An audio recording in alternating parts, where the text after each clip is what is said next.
Assalamualaikum warahmatullahi wabarakatuh. Berjumpa kembali dengan saya Aulia Hakim di praktikum pengaturan sistem dengan komputer. Pada praktikum kali ini masih kelanjutannya dengan part sebelumnya atau di video sebelumnya.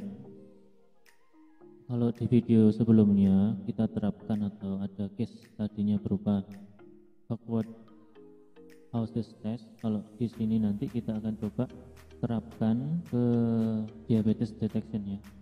Kita akan menerapkan logistic regression untuk mendiagnosa apakah seseorang itu dengan beberapa kriteria itu masuk dalam kategori dia mengalami diabetes atau tidak ya. Untuk keseluruhan listing program hampir sama, cuma nanti saya jelaskan beberapa yang di part sebelumnya sepertinya belum saya jelaskan. Untuk datasetnya nanti saya share di link di bawah di deskripsi video ini. Nanti silakan download aja untuk latihan. Oke, yang pertama saya lakukan adalah create aja, copy aja. Ini karena belum kita gunakan jadi ada warningnya. Kita masukkan dataset diabetes ya.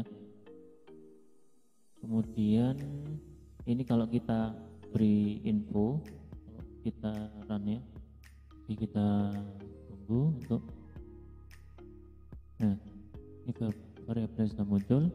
Ini adalah informasi terkait dataset, informasi berupa tipe datanya. Untuk pregnancies itu integer, jadi kalau pregnancies ini terkait berapa kali dia hamil gitu ya. Kalau glukosa, kandungan glukosanya dalam darah, kemudian ada tekanan darahnya, kemudian ketebalan kulit, kemudian ada hormon insulin, kemudian ada body mass index, ini tipenya blood, kemudian diabetes kidney function. Ini terkait ada enggak riwayat di keluarganya itu ya yang mengalami diabetes. Kemudian ada it, kemudian ada outcome. Outcome-nya ini ya nanti dia terkena atau enggak gitu. Kalau di datasnya kita buka. Nah, karena kita membahas terkait logistik, jadi outcome-nya ini kita numerical di 1 atau 0. 1 itu berarti dia terdiagnosa diabetes gitu ya. Kalau 0 itu tidak mengalami diabetes. Oke, kalau Anda lihat di sini data di masing-masing instan itu atau di masing-masing feature itu untuk intervalnya ada perbedaan yang signifikan ya. Misal di diabetes kidney function ini kan datanya itu kecil sekali ya, 0,0 gitu ya. Sedangkan di glukosa ini nilainya puluhan sampai ratusan. Oke. Ini kalau diproses nanti akan menyusahkan atau memperlambat proses di learning komputernya. Oke. Nah, ini kita coba ya perbedaannya. Kalau ini harus kita skill dulu. Kita harus skill dulu, kalau enggak kita skill nanti tidak akan maksimal hasil dari learningnya. Ya ada sedikit perbedaan ya. Kalau datanya, apalagi kalau data setnya itu jumlahnya sedikit ya. Karena kalau di sini dilihat ini intervalnya itu antara kolom yang atau fitur yang ini diabetes predictive function ini dengan glucose atau dengan age, atau pregnancies dengan age, atau pregnancies dengan blood pressure, itu kan punya interval atau range yang sangat berbeda. Oke, nanti akan kita skill. Sementara kita tidak skill dulu, nanti kita biar tahu perbedaannya. Oke, ini kita sudah punya. Kemudian yang kita lakukan, kita coba untuk memvisualisasikan datasetnya. Yang pertama kita cek seberapa besar sebaran yang terkena diabetes sama tidak ini. Kalau kita grafikan, kalau kita lihat datasetnya kan susah nih ya. Kalau kita lihat datasetnya ini kan susah. Berapa nih yang kena? Berapa yang kena? Ini kan kita hitung satu-satu kan ya. Ini yang tidak kena ya. 00 ini kita hitung. Ini ada berapa jumlahnya?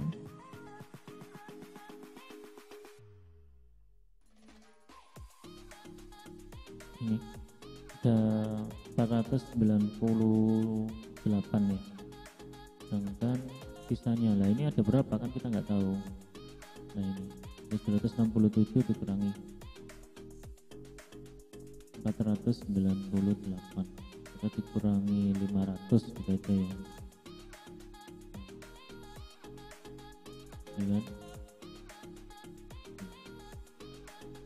Jadi kan kalau sekilas saja, ini kalau datasetnya kita anggap aja 800 tuh untuk nilai yang tidak terkena diabetes itu dia ada sekitar 500. Berarti lebih banyak yang tidak terkena diabetes di datasetnya ini ya daripada yang terkena diabetes. Kita tampilkan di sini.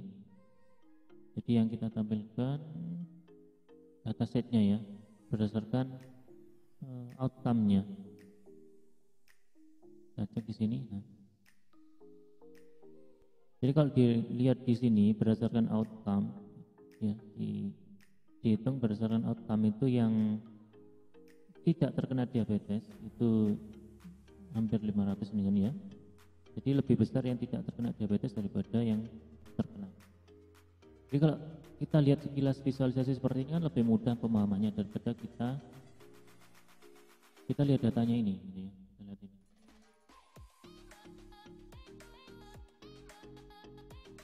Oke, kemudian langkah selanjutnya kita tampilkan korelasi antara masing-masing feature yang ada di dalam dataset. Kita pakai ini.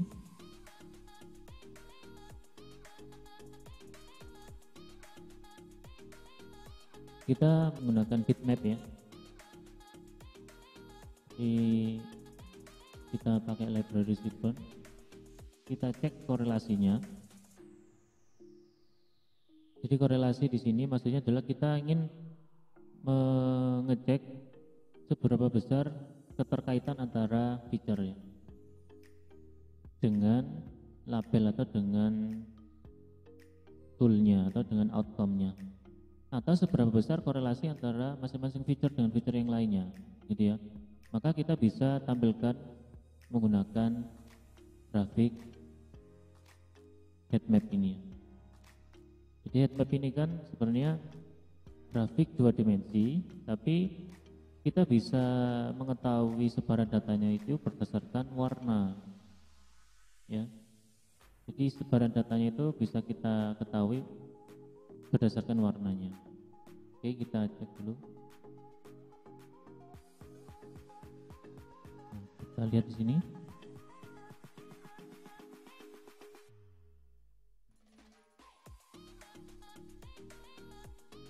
Di video sebelumnya, jadi ini sama ini jadi satu, jadi ada sedikit gambar yang jadi satu, jadi nggak murni seperti ini. Jadi kalau di video sebelumnya itu Anda tambahi ini setelah count plot ya, biar dia tergambarkan sendiri seperti ini, tidak menyatu di sini. Oke, ini kita lihat ini adalah sebaran datanya atau distribusi datanya berdasarkan data korelasinya. Kemudian warna di sini dari yang gelap sampai yang terang itu menyatakan korelasinya antara kedua feature atau kedua variabel itu sangat tinggi korelasinya ya. Dari mulai yang rendah ini 0 sampai yang 1 itu baru tinggi. Yang kita perhatikan di sini itu hanya outcome saja, outcome berdasarkan fitur-fiturnya. Meskipun fitur-fiturnya di sini kan fiturnya ada, nah ini semua kan fitur, cuma yang jadi goal kan outcome-nya ini kita jadikan sebagai label. Jadi kita bisa cek seberapa besar korelasinya antara masing-masing feature atau variable dependent dengan variable independent. Jadi pregnancies, kemudian glucose, blood pressure sampai age itu adalah variable independent, kemudian outcome-nya ini variable dependent. Jadi outcome ini sangat tergantung dari variable independent. Untuk outcome ya, kita cek dulu. Kalau dari segi warnanya ya, jadi yang nilai atau feature atau variable independent yang mempunyai korelasi yang sangat tinggi dengan outcome itu bisa kita lihat dari warnanya di sini. Jadi dari warnanya ini, nah ini berarti glukosa ini mempunyai korelasi yang lebih tinggi dibandingkan fitur-fitur lain terhadap outcome, terhadap hasil diagnosa bahwa seseorang itu mengalami atau menderita penyakit diabetes atau tidak. Jadi kalau kita ngecek orang itu terkena diabetes itu kan ada beberapa cara ya, misalkan ada alatnya untuk cek diabetes. Nah sekarang kita ini tidak menggunakan alat itu, kita di sini menggunakan data historisnya atau data-data yang kita sudah dapat. Misalkan kita dapat data ini dari pihak rumah sakit gitu ya, terkait data semuanya ini, itu bisa kita gunakan untuk memprediksi atau kita bisa gunakan untuk mendiagnosa bahwa seseorang itu mengalami atau menderita diabetes atau enggak. Kalau Anda ingin hasilnya lebih maksimal tentu saja untuk fiturnya, untuk lebih akurasi hasilnya, maka mungkin bisa ditambahkan ada fitur-fitur yang lain yang mempengaruhi bahwa orang itu mengalami diabetes atau tidak. Oke, kembali lagi. Jadi di sini yang paling besar untuk korelasinya adalah dengan outcome ya, adalah glukosa. Kemudian yang lainnya ini semisal blood pressure ini ternyata tidak sebesar yang lainnya untuk korelasinya. Ya, misalkan ini age itu ternyata ada korelasinya. Kemudian body mass index ini juga ada korelasinya. Korelasinya lebih tinggi maksudnya ya daripada blood pressure. Skin thickness ini juga masih rendah. Jadi yang paling tinggi untuk korelasinya adalah glukosa ini dengan outcome. Untuk masing-masing feature, misalkan pregnancies dengan glukos, nah ini seperti ini. Mungkin ada korelasinya gitu ya, data glukosa sama data pregnancies gitu ya, tapi rendah gitu ya. Misalkan ini age ya, age dengan pregnancies itu ada korelasinya yang lebih tinggi. Mungkin saja dengan umur yang lebih tua itu nanti pregnancies-nya itu pasti lebih banyak kan, jadi otomatis data atau korelasinya sangat tinggi atau lebih tinggi dengan yang lainnya. Oke, jadi bisa dipahami ya. Ini yang di video sebelumnya belum saya jelaskan karena untuk mempersingkat waktu saja. Kemudian yang harus kita lakukan, nah kita tentu saja harus pisah nih antara variabel independen dengan variabel dependent. Oke.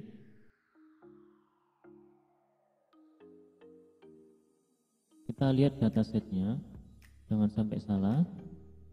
Jadi kalau di sini kita karena di fitur yang pertama atau di kolom pertama ini masih kita gunakan untuk proses learning, dalam artian ini adalah variabel independen, maka kita tidak hilangkan.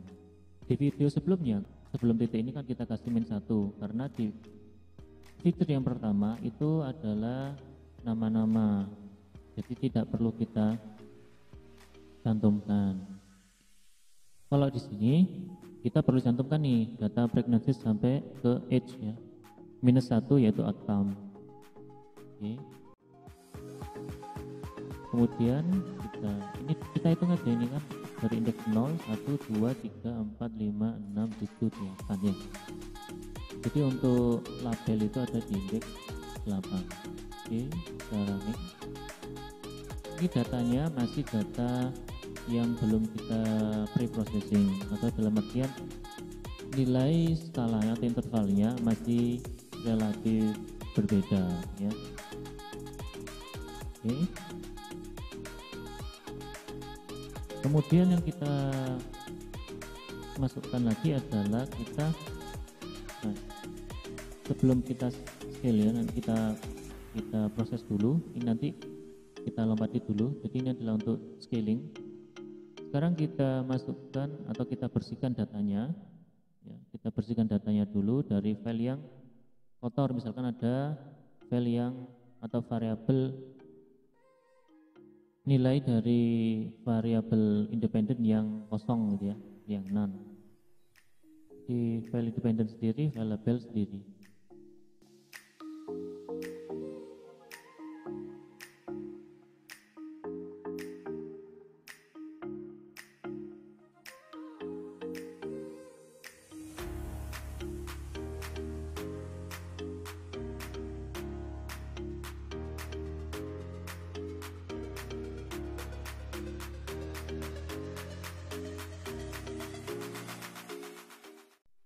Kemudian kita masukkan split data setnya.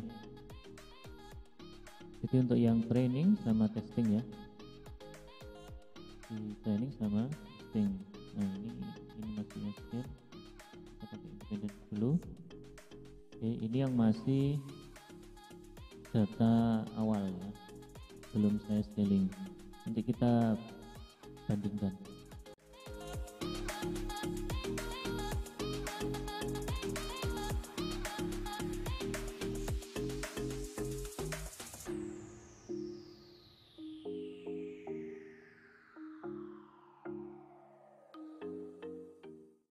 Sekarang kita masuk ke logistic regressionnya. Ini masih sama. Kalau anda buka video saya yang sebelumnya terkait dataset, itu masih sama untuk programnya, listing programnya.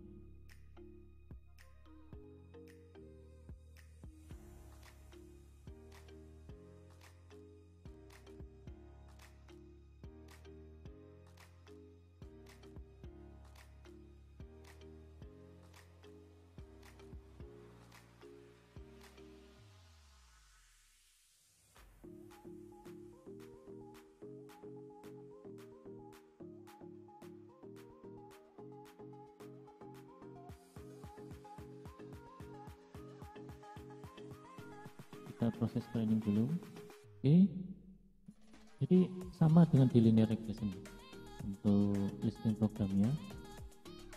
Ini max iterasinya kita defaultkan saja secara otomatis. Kemudian model fitnya kita masukkan ke independent training terhadap label training. Kemudian label print prediction-nya kita tampilkan. Jadi nanti ini adalah hasil dari hypothesis function-nya, dan kalau label train ini adalah realnya ya. Kita cek, kita print label print prediction, kemudian kita cek reportnya.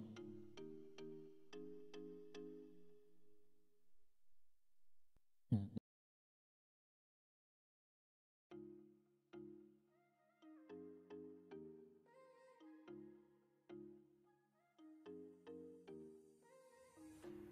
ya di sini ini adalah labelnya, label hasil prediksinya. Kemudian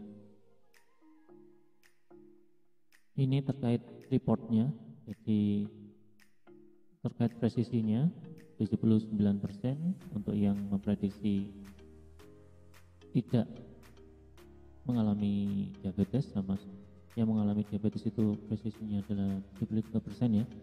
Kemudian jumlahnya untuk yang support 393, untuk yang satu adalah 221 dengan total 614. Ini kenapa segini jumlahnya? Karena ini masih training ya, bukan total. Kalau di total tadi kan ada di file independent total ini kan ya, sama label total. Sekarang yang kita trainingkan adalah di variabel independen dan variabel label yang training. Oke, di sini ada keterangan nih. Ini saya masukkan tadi, ada warning, sebenarnya nggak salah, cuma ada warningnya saja. Warningnya apa? Jadi kalau di sini kita disuruh untuk menambah jumlah iterasi atau memasukkan maks iterasinya, atau Anda gunakan scaling data gitu ya.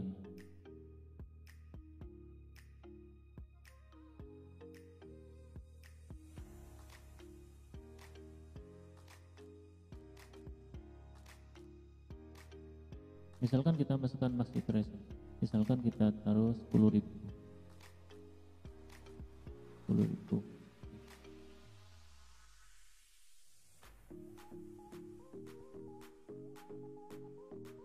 Sudah hilang. Jadi ada dua cara. Yang pertama kita perbesar iterasinya. Oke. Ini belum kita ketahui untuk hasilnya. Kita masukkan aja dulu hasilnya.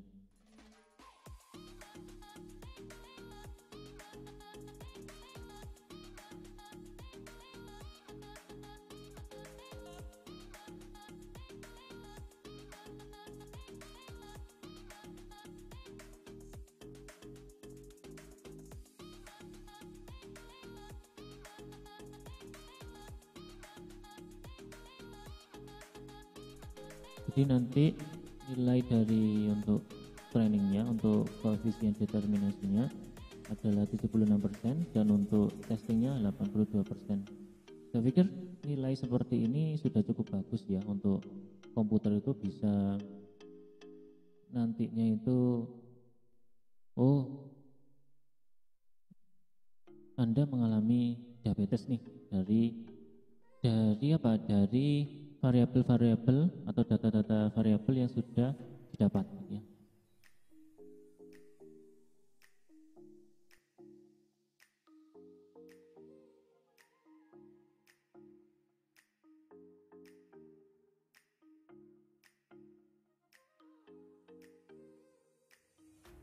Kemudian ini, kalau misalkan ini kita hilangi ya, kita hilangin aja.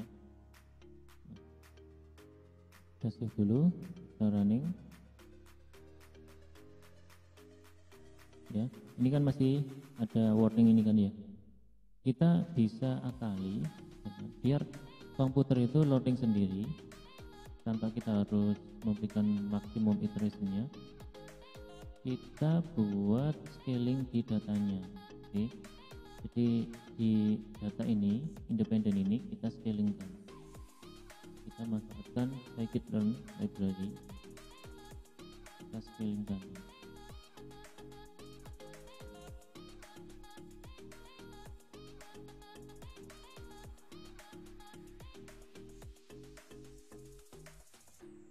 Jadi kalau scaling itu ada macam-macam ya.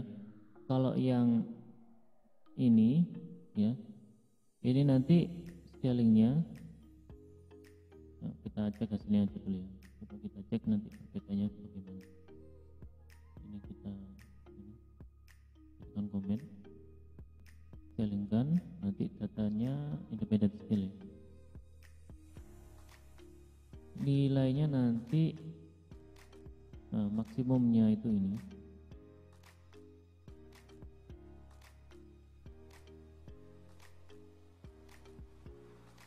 Jadi secara otomatis kita nggak tahu nilainya, nilai min sama maxnya.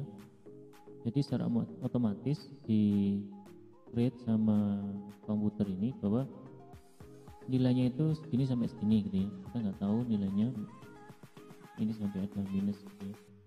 minus. Tapi datanya sudah convergen ya. Jadi tidak terlalu berbeda seperti yang sebelumnya ya. Seperti di independen ini kan sangat berbeda kan ya. Kalau ini memang intervalnya nggak convergen, dalam artian ada yang intervalnya 0, kayak gini nih sampai 2, ini dan masih 0, gitu ya. Ini dengan yang ratusan ini. Kalau saya untuk skillingnya itu lebih prefer yang kita skill 0 sampai 1 gitu ya. Kita gunakan yang bawah ini. Nah, kalau kita gunakan ini maka skalanya itu dari 0 sampai 1. Kita cek lagi ya skillingnya, independent skill. Nah ini, dia skalanya dari 0 sampai 1. Jadi ini termasuk dari preprocessing data yang sudah kita bahas di dataset. Jadi preprocessing data itu kan kita bisa scalingkan data biar convergent, kemudian kita bisa hilangi noise-nya, misalkan ada data none gitu ya. Ini salah satu teknik untuk preprocessing data biar datanya convergent. Oke. Jadi yang kita gunakan agar tidak muncul warning seperti ini, kita bisa gunakan independent skill-nya. Di bagian learning-nya ini kita gunakan independent yang skill. Nah, ini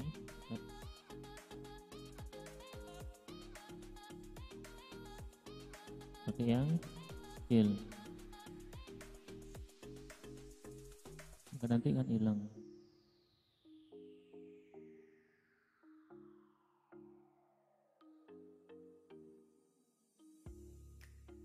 Nah, ini hilang.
Karena sama kita hilangin aja ya.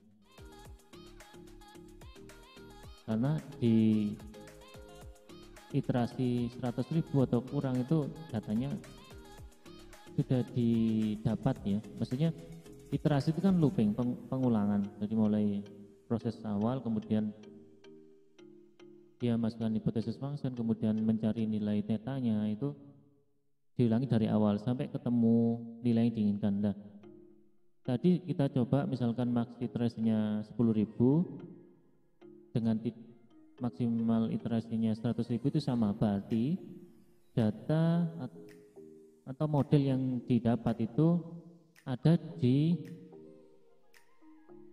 iterasi sebelum 10.000. Nah, misalkan kita cek maksimal iteration itu cek 100 coba ya, tepung enggak gitu ya.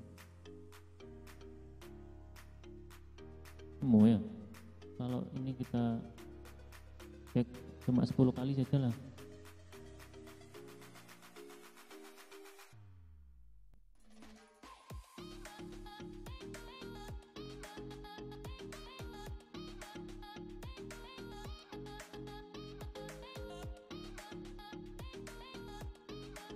Kalau 2 gimana? Maksimal iterasi. Kalau 2 seperti ini hasilnya. Ini di iterasi kelima sebenarnya dia sudah dapat.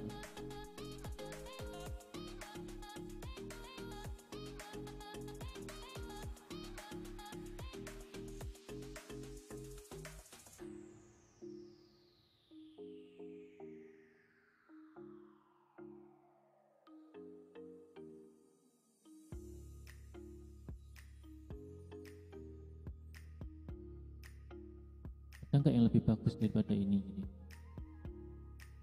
dapat misalkan iterasinya kita jadikan 5 juta ini.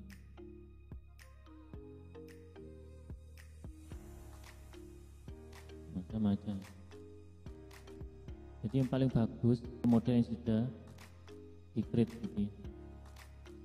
Jadi maksudnya kalau tidak kita kasih itu nanti dia akan mencari sendiri ya yang paling bagus. Kalau yang paling bagus itu modelnya ini, ya udah ini yang ditampilkan. Oke, untuk mencari nilai intercept sama koefisiennya Anda bisa cek di video saya sebelumnya. Oke, yang selanjutnya kita coba adalah kita prediksikan kan ya dengan dataset ini. Kita kan sudah punya model nih ya, kita punya model yang di training ya. Ini kan untuk testing, label testnya belum. Kalau kita ingin menampilkan label test ya misalkan,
ini untuk hasil tesnya, hasil tes.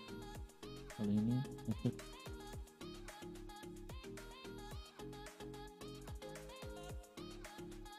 dari training.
Sekarang ini kita gunakan data yang scaling.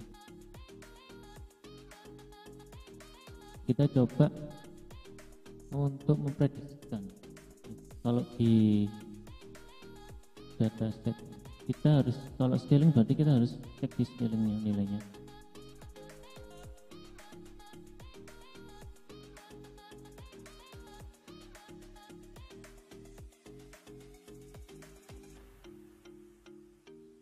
Ini kita pakai yang data atas dulu ya, 0,4, 0,75, 0,6, 0,2, 0,14, 0,52 ini ya.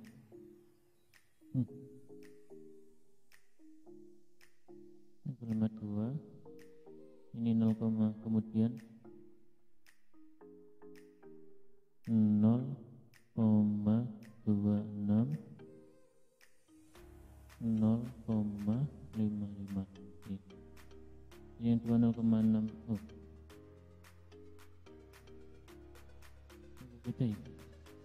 0,4, 0,75, 0,6, 0,63 ya. Kemudian 0,29, 0,14, 0,52, 0,26. Data ini kalau kita running harusnya satu, ya ini kan harusnya satu nih. Sekarang kalau kita datanya itu coba yang 0 ini ya, yang 0 ini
kita